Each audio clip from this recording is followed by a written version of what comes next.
Do you want to hear a spooky story, Skipper?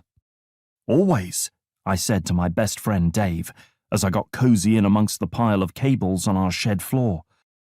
Dave came in close, his feathery head covering the window and casting a shadow of darkness over us. His eyeballs darted from side to side to make sure we didn't have unexpected company.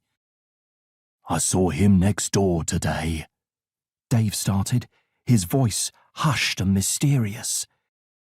He stood 6 pigeons high, and when he moved, it was with the speed of a man who clearly had a pet canary instead of a sensible bird like a pigeon. Dave said, his voice lowered like he carried a terrible secret.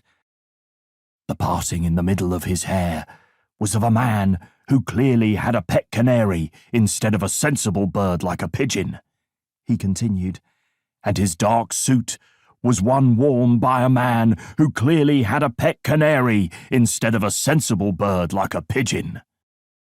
I sighed. I'd forgotten how terrible Dave was at telling stories.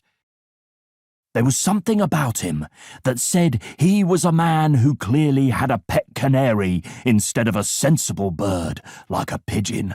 Okay, Dave, I interrupted. Him next door is the owner of Tinkles, I get it.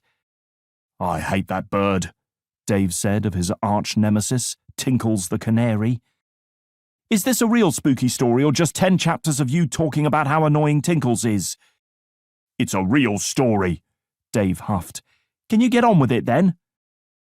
That was a great opening to a first chapter. I almost spooked myself.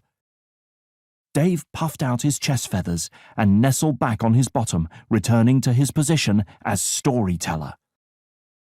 I saw him next door place a suspicious-looking black bucket on his front porch, Dave said.